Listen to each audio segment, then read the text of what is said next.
Hello and welcome to Billy the Batboy's Corner, presented by Up On Game.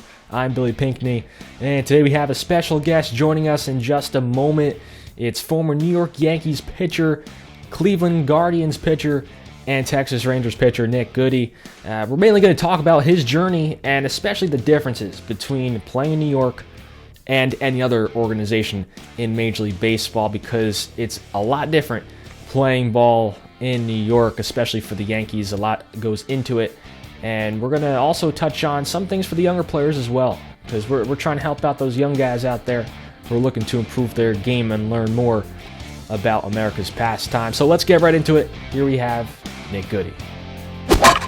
All right, guys, we're here alongside former big leaguer Nick Goody. Nick, appreciate you joining us. Yeah, man. Of course.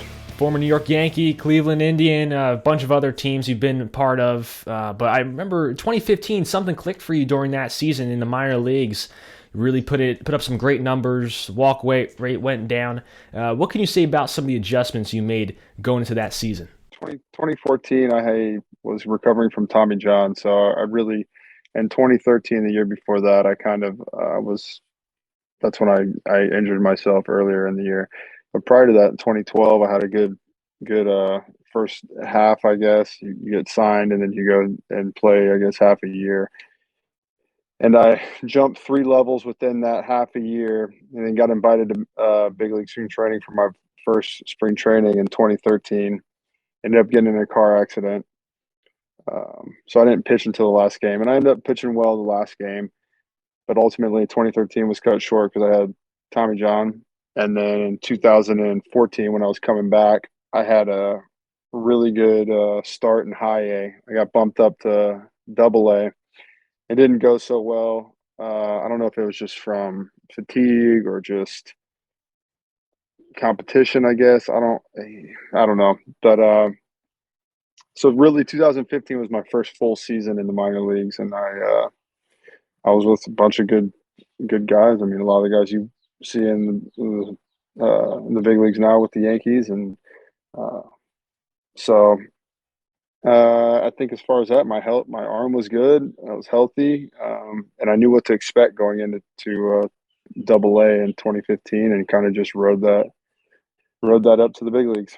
Yeah, I mean, you just mentioned too, you played with a lot of great, talented ball players throughout your time with the Yankees organization, and one of those guys, Aaron Judge. To see what he's been doing this year.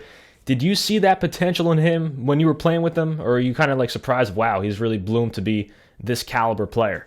No, man, Judge's my boy. So I mean, I knew he was going to be a superstar back then. I mean, just there's certain qualities that you see in people. Um, he was always a great teammate, on and off the field, a great friend of mine, and obviously the baseball aspect is one thing, but to be a superstar, you need to have that like six tools, what they say, and Judge definitely has that. Well, you then did get called up to the big leagues. Can you talk about your call-up story and when you found out that you're going to go up to the big leagues? Yeah. So I was in Scranton. Um, uh, I just got done with the game. I was walking out with a couple of the guys. Chris Martin was one of them, and Caleb Coughlin. Both of them were pitchers for the Yankees and various teams. So I'm getting ready to get in my truck, and the uh, Mike Machaca, the clubhouse manager, come running out, and he's like, "Hey, the pitching coach Scotty wants to talk to you." And Caleb and Chris, they knew what was happening, and I was like, you know, so I was like, I didn't really know, but they were like, "Oh, you're getting called up," and I was like, I mean, I just got here. So I walked in, and it was the manager, uh, Miley, Scotty Aldrich, uh, and Jim Hendry, and they basically were asking, like, they anytime you get called up, they try to make it seem like you're in trouble. And I'm just like, look, it's late, like, and they're like, hey, so anyways, they're like, what have you been doing? And I'm like, I don't know. But they told me I was going up. They said I needed to be in Minnesota by the next day. Shook my hand, told me not to F it up, and I was on my way. Went to Minnesota, I think I was there for 2 days, 2 games. I didn't pitch. We traveled to Texas. I was there for I think one game maybe. Didn't pitch. Uh, no. Sorry. Went to Minnesota. Didn't pitch. Got sent down without pitching. They called somebody else up. He goes up. I go back to AAA. I'm in AAA for I don't know a day or two. Michael Pineda is supposed to start. He gets hurt. The team is in Texas, so I get called back up because of injury. End up it was like a week. It was like a week before I had pitched in the game, but I ended up on like 9 flights within one week. I mean, just flying everywhere, and ended up getting down to Texas. And I think it was the first game in Texas. I pitched in I think it was the seventh. It was a tie game. I came in the seventh with 2 outs and uh, got my first strikeout, and then went back out for the eighth and walked the guy on a super questionable call. And it was, I went back and checked it. I was like, bro, it's just one of those things. You're a young guy. They're going to give it to the older guy, if you will, veteran. Um, and then that was it. And then I went and we lost that game, and then we went to Chicago. I pitched the next day in Chicago, and then I got optioned again, and I rode that train up and down for the whole 2015. Oh my God. Yeah, I mean that's the thing too. When you have an injury, when you get sent back down, and then somebody else gets hurt, it doesn't matter of the rules of how long you have to stay back down in AAA again. They could take you right back up. So when you did get that call initially, did you get any texts right away from teammates that you maybe played with earlier on? Well, I mean, they don't really, I don't really announce it to anybody. I told it to my family, obviously, my wife and, or yeah, I guess she was my fiance at the time, and everybody like that, so they can try and make it to Minnesota. Which they did. They came up.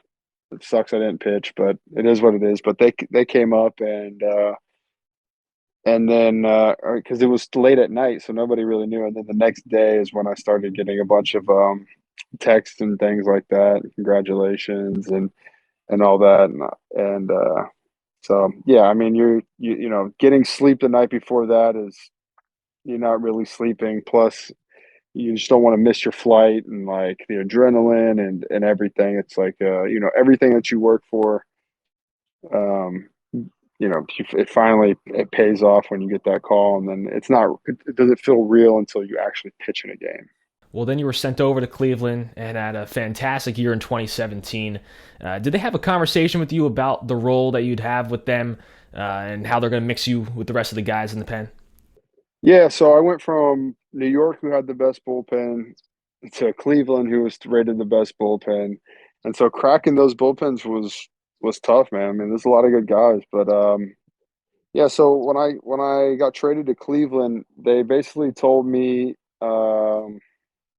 they kind of wanted me to fill in like that bridge role, that like sixth, seventh inning type of role, um, and then like you I was still a rookie, so up a bunch, down a bunch. You kind of get like the mop up innings type of deal, I guess you would say. But um, and so that's how it started. And then kind of you kind of just throughout the year, you kind of just pitch your way into the roles that you're gonna have. So I wouldn't say they really told me I was gonna do this or one thing or the other. They kind of just told me, you know, be prepared, and that's all you can do. But like I said, the more you pitch, the more you know when you're going to pitch, so you have a better understanding. Which something that I think that's why Terry Tito has the best bullpens like every year, because guys know when they're going to pitch. They can get mentally prepared for that inning or 2 innings or whatever. They know their role, and it's not a flip of the coin every single time the phone rings. Right. And we hear a lot about the differences between playing in New York and anywhere else. Did you feel when you went over to Cleveland, anything changed mentally for you? Did you feel you could be yourself more than in New York? Well, yeah, I mean, so in New York, I stayed at the team hotel because I didn't know when I was going to be up and down. So I lived basically in Times Square. And I took I took the subway to the field every day, which like for me, I've grown up in Florida my entire life. There's no subway here, so like trying to connect the trains and do all that. I mean, it was just like super stressful. Like, so I would show up for like 7 o'clock games at like 11. I was beating everybody there because I was like, yeah, I don't even want to take the chance. Um, I didn't have a car, so I was just walking everywhere all the time.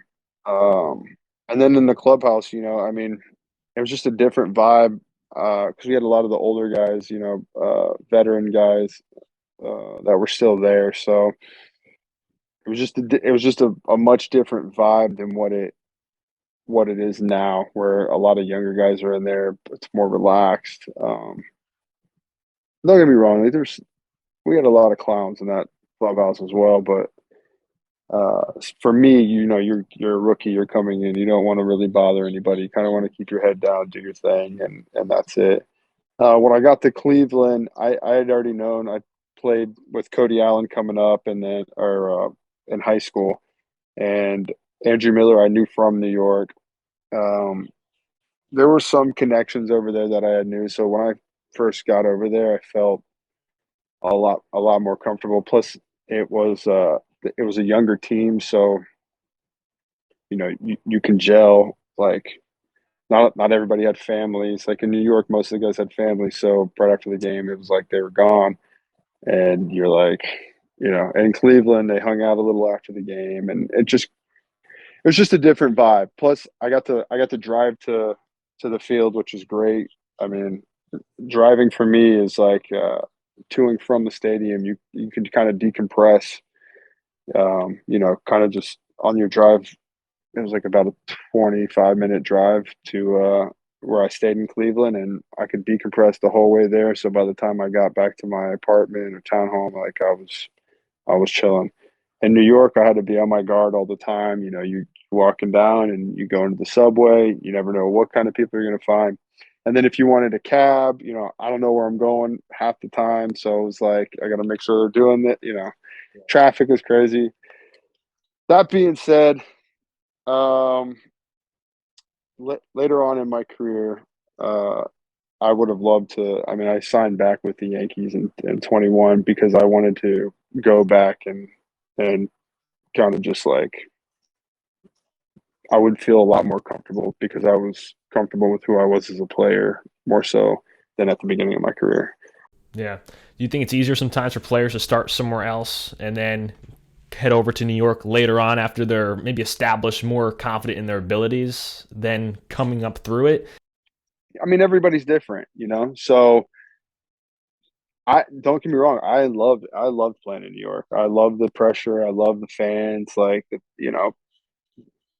you do well, they love you. You don't do well, they'll let you know. Like I love that. Like in Cleveland, they're diehard fans. I mean, they love you no matter what. You know what I'm saying? So you have that give and take with both. You can be the king of the city in both of them if you really want to. But uh, as far as like, had I had started somewhere else in my career than gone over to Cleveland or gone over to New York, some players might not be able to handle that. But if you start in that kind of environment and then you go somewhere else, uh, even though it's a little more, I guess, relaxed, uh, you still have an expectation to do well for yourself because you've been able to handle one of the if you want to call it the most volatile like stadiums in the big leagues. Like it's so I don't know. Everybody's different. For me, I thought that was a great transition. I loved coming up with the Yankees. I love the Yankees organization, and then I love Cleveland. Every organization I went to taught me something different, uh, and you that's how you grow and you learn as a player. I'd like to touch on some of your recent playing days. You played independent ball this past summer in Long Island in the Atlantic League. What can you say about indie ball? I mean, that was your first taste of it, really? Yeah. How would you rate the competition? Uh, hit or miss. There are some guys who are good. Some guys, I mean, just it's really young. It's extremely young. So a lot of just the game is not as crisp, obviously. But then you have guys who are down there throwing 98. And you're just punching out everybody, and you're like, I don't get it. We had a guy on our team, Deaza and Sam Travis. I mean, they were killing the ball, and it's like, obviously Deaza is a little older, but Sam Travis was, I think, 20. I think he's 27, and you're like, how is this guy not getting a shot again? World Series champion, like former number one prospect, or he was a 100 prospect or whatever it was. And it's like, so you have a mixed bag of guys. It's like I would say the talent level is like, you have some guys that are really good and some guys that are super green and they're just starting out, and it's really hit or miss. And before we wrap up, I do want to get some words of wisdom for the younger players out there. If there's something you could tell them, or maybe tell your past self of what they can do as a younger player, what would you say? I would say, man, keep all your doors and all your options open. Like, so for me, I started out as a shortstop in college, and I didn't really like pitching at all. I mean, to be honest, I I hated it, but I was open-minded to it. I ended up excelling in it, and it fulfilled my dream of playing in the big leagues. And then play as long as you can, but make sure you're having fun. You don't want to feel like it's a burden, or like, when you are enjoying it, it's all you think about. It's all you want to do all the time. When it starts becoming a job and you feel like, you know, it's not as fun anymore, then take a break and reevaluate and then get back into it. Because at some point, you can't play forever, for one. And two, I mean, enjoy what you're doing. You have one life, enjoy every second you can. And playing baseball is some of the best times I've ever had in my life. So, you enjoy it, you have fun, and keep practicing, and obviously good things will happen. Great stuff, Nick. I appreciate it. Thank you for coming on. And I know you're in flight school, so keep doing your thing, and best of luck. Yeah, man. Thank you. You too. Thank you. I appreciate it. Well, there's a lot of great stuff right there from Nick Goody, very experienced pitcher in the big leagues and also in professional baseball outside of the MLB. So, Nick, man, he talked a lot about what it's like to play in New York, what it's like to play in some of these other places like Cleveland, and some of the differences, because it's so much different playing in New York. There's a lot more pressure, and you got to embrace it. When you're playing for the New York Yankees, you have to embrace the spotlight and what's going on around you. And a lot of hustle and bustle. Some guys don't like that. Some can't handle that, and they want to go elsewhere or prefer not to sign with the Yankees. But he's somebody who embraced it, but then was sent over to Cleveland and also enjoyed his time there. A lot of great messages, too, for the younger players out there who are looking to improve their game. And if you'd like to learn more about what we're doing here with Billy the Batboy's Corner and Up On Game, be sure to follow on social media at Billy the Batboy, at Up On Game Network. Also, rate, review, subscribe, and don't forget, we're supporting the Father English Center in Paterson, New Jersey. Always trying to help out the community. Appreciate you checking us out, and we'll see you next time here on the show.